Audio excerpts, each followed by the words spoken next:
हाय everyone, मैं C RC Sharma, chairman VSI Jaipur. आप लोग सीए कर रहे हैं तो एक बहुत बड़ी प्रॉब्लम आपके सामने होती है कि कंप्लीट सिलेबस पूरा नहीं हो पाता और आप लोगों को लगता है कि कंप्लीट सिलेबस हमें करना चाहिए और अगर कंप्लीट सिलेबस नहीं कर पाएंगे तो हम पास नहीं हो पाएंगे। लेकिन ऐसा नहीं है। अगर आप कोर्स के इम्पोर्टेंट पोर्शन को पहले तैयार करो, पूरा कोर्स नहीं भी कर पाते हो तो केवल इंपॉर्टेंट पोर्शन कर लोगे तो भी आप आराम से पास हो सकते हो। इसलिए हम एबीसी एनालिसिस प्रोवाइड करते हैं स्टूडेंट्स को कि कौन से चैप्टर ए कैटेगरी के हैं, कौन से चैप्टर बी कैटेगरी के हैं और कौन से चैप्टर सी कैटेगरी के हैं। और ये एनालिसिस बनाते समय हमें देखते हैं कि किन चैप्टर्स में से क्वेश्चंस रेस्पेक्टिव एग्जाम में आने की पॉसिबिलिटी ज़्यादा है। और उसके लिए हमारी रिसर्च टीम जो लगी हुई है 20 पर्सन्स की लगी हुई है, वो डिफरेंट परम्यूटेशन कॉम्बिनेशन बैठा के और ये आइडिया लगाने की कोशिश करती है कि कौन से क्वेश्चंस आ सकते हैं, किस चैप्टर में से ज़्यादा क्वेश्चन पूछे जा सकते हैं और इस पर्टिकुलर एग्जाम के लिए कौन से चैप्टर्स ज़्यादा इम्पोर्टेंट है। और उसी के हिसाब से हमने एबीसी एनालिसिस जो अभी जुलाई 21 एग्ज़ाम हुआ है उसके लिए प्रोवाइड की थी और वो पहले हमारे टेलीग्राम चैनल पे डली हुई है। और मैं आप लोगों से ये डिस्कस करना चाहता हूँ कि वो कितनी एक्यूरेट है, हाउ एक्यूरेट और एबीसी एनालिसिस की जो हमने बताया था कि किस किस चैप्टर में से कितने कितने मार्क्स के क्वेश्चन आने की पॉसिबिलिटी है और वो उतने ही मार्क्स के क्वेश्चन आए हैं या उससे ज़्यादा आए हैं। बहुत कम वेरिएशन है। यानी कुल मिला के जो हमने ए कैटेगरी सजेस्ट करी है एक वो भी कर लेते हो तो पूरा कोर्स नहीं भी कर पाते हो, उतना सा पोर्शन कर लेते हो तो आप आराम से पास हो सकते हो। तो अक्सर कई बार स्टूडेंट्स के माइंड में आता है कि साहब ये हम बता रहे हैं एबीसी एनालिसिस, ये सही है कि नहीं है, इसमें से क्वेश्चन आएंगे कि नहीं आएंगे। तो इसी के लिए मैं आज आप लोगों के सामने हूँ और मैं आपको बताऊँगा कि हमने क्या बताया था कि जो रेस्पेक्टिव चैप्टर हमने ए कैटेगरी में बताए थे कि कितने मार्क्स के आने वाले हैं और वास्तव में कितने मार्क्स के आए हैं, ये मैं आप लोगों से डिस्कस करूंगा। उससे पता चलेगा कि यहाँ पे कितनी एक्यूरेसी है। अक्सर बच्चे मेरे से कई बार कहते हैं कि साहब ये आपकी फर्स्ट रैंक आती है उसके मार्क्स में और जो इंडिया में दूसरी कोई किसी भी जगह से सेकेंड रैंक आती है उसके मार्क्स में ह्यूज गैप क्यों होता है, इतना हेवी गैप क्यों होता है। और जो एवर हाइस्ट मार्क्स के जो रिकॉर्ड है वो वीएसआई के नाम से आपको ध्यान है। सबसे पहले जो ओल्ड स्कीम आईपीसीसी थी उसका एवर हाइस्ट मार्क्स हमारे स्टूडेंट निखिल कुमार ने लिए थे 605 आउट ऑफ 700। इसके बाद जो न्यू स्कीम का, इसके बाद में न्यू स्कीम में हमारे जो मई 19 में अक्षत गोयल था उसके 800 में से 740 मार्क्स थे, वो भी एवर हाइस्ट थे। इवन जो ह्यूज गैप की बात करें तो ह्यूज गैप में अक्षत के 740 मार्क्स थे, उसके बाद में जो ऑल इंडिया रैंक 2 आया उसके 675 मार्क्स थे। यानी फर्स्ट रैंकर और सेकंड रैंकर के बीच में 65 मार्क्स का गैप था।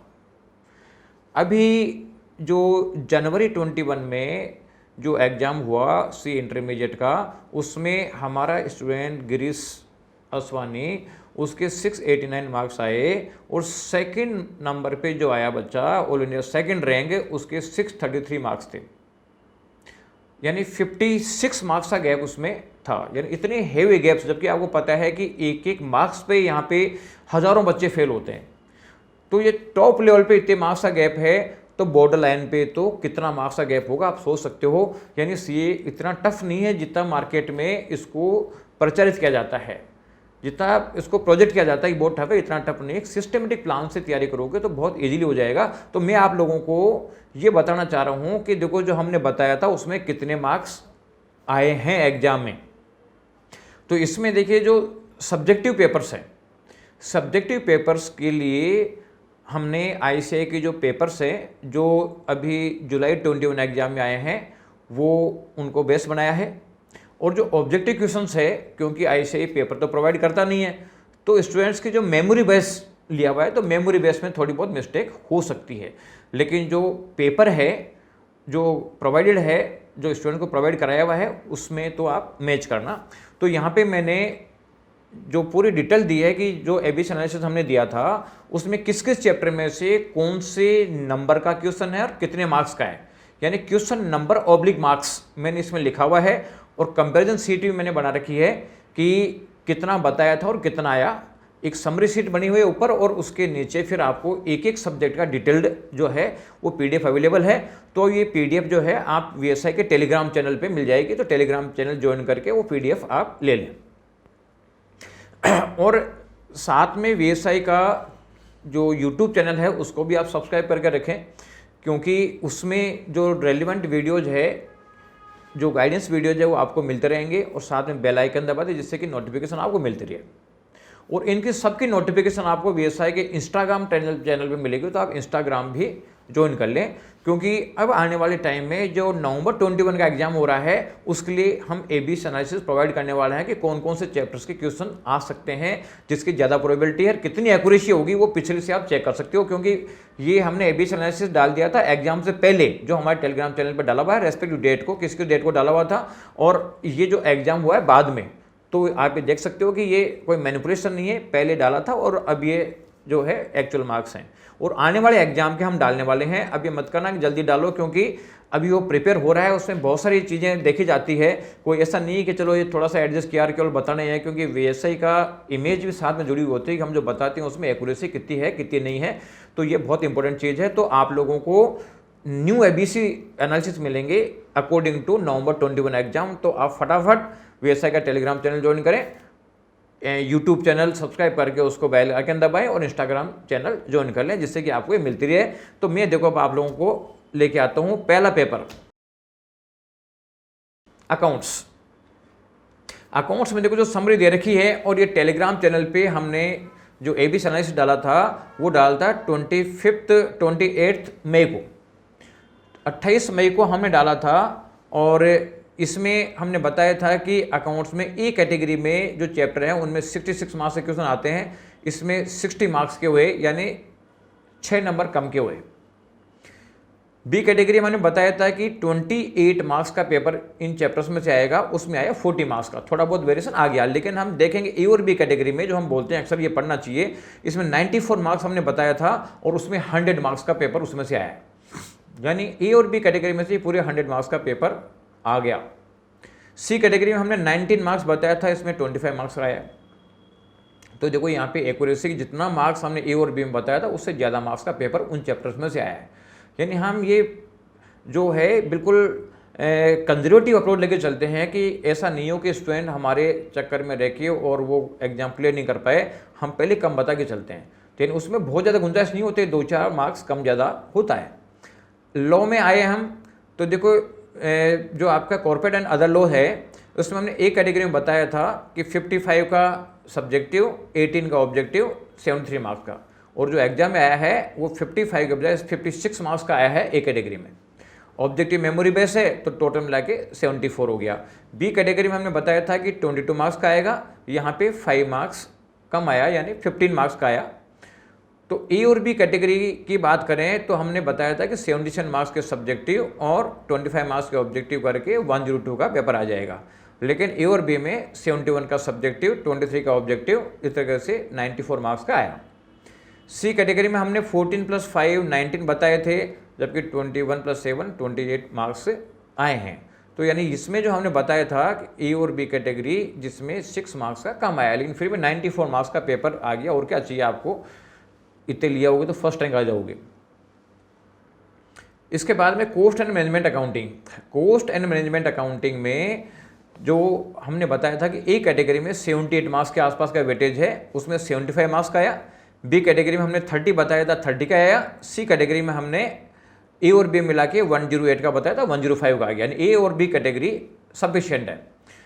सी कैटेगरी में 20 बताया था, 20 का है, ये बिल्कुल एक्यूरेट है। कॉस्ट के बाद में हम देखें टैक्सेशन। टैक्सेशन में ए कैटेगरी में हमने बताया था कि 59 मार्क्स का सब्जेक्टिव है, 18 मार्क्स का ऑब्जेक्टिव, यानी 77 मार्क्स, लेकिन वास्तव में 62 का सब्जेक्टिव, 18 का ऑब्जेक्टिव, 80 मार्क्स का जो है टोटल पेपर।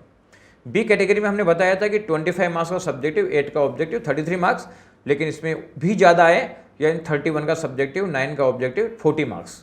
यानी ए और बी में हमने बताया था कि 110 का पेपर आएगा, जबकि ए और बी में 120 का पेपर आ गया, और क्या चाहिए। सी कैटेगरी में 10 + 4 14 और 10 + 3 13। एडवांस अकाउंट्स की बात करें तो एडवांस अकाउंट्स में ए कैटेगरी में हमने बताया था 65 आया 75, बी कैटेगरी में बताया 35 का पेपर आ गया, ए और बी में 100 बताया था 110 का आ गया, सी कैटेगरी में 20 का बताया था 15 का आया। ये देखो एक्यूरेसी। ऑडिटिंग एंड एश्योरेंस में हमने ए का बताया था कि 45 का सब्जेक्टिव, 16 का ऑब्जेक्टिव, 61, लेकिन वास्तव में 45 के बजाय 50 मार्क्स का सब्जेक्टिव आ गया। 50 + 17 67 हो गया। कैटेगरी बी में 18 + 7 बताया था 25, यहाँ पे 14 + 6 20 आया, यानी वो जो बी में बताया था वो ए में शिफ्ट हो गया। कोई बात नहीं, ए और बी में दोनों मिला के हमने बताया था 86, वास्तव में आया 87। इसमें जो सब्जेक्टिव ऑब्जेक्टिव है वो मेमोरी बेस है, आप पे ध्यान रख के चलना, क्योंकि बच्चों से पूछा है, थोड़ी बहुत एरर हो सकती है। कैटेगरी सी में हमने 20 + 7 27 बताया था और 26 + 7 33 का आया। इसके बाद में EIS एंड SM की बात करें तो हमने बताया था कि ए कैटेगरी में 71 के सब्जेक्टिव आएंगे, 20 के ऑब्जेक्टिव आएंगे, 91 और सब्जेक्टिव 71 के ही आए हैं, जितना सबने बताया था। तो प्रूफ है, ऑब्जेक्टिव में थोड़ा ऊपर नीचे हो सकता है, लेकिन सब्जेक्टिव प्रूफ तो है ही ना आपके सामने। बी कैटेगरी बी है, उसमें 28 + 8 30 और यहाँ पे 16 + 8 22, यानी जो हमने ए कैटेगरी में बताया था बी कैटेगरी में थोड़ा कम हुआ। तो ए कैटेगरी और बी कैटेगरी का टोटल मिला के 121 बताया था और 113 आया, और सी कैटेगरी का 2 + 2 4 बताया था, उसका 14 आ गया। तो ये है हमारा EIS का।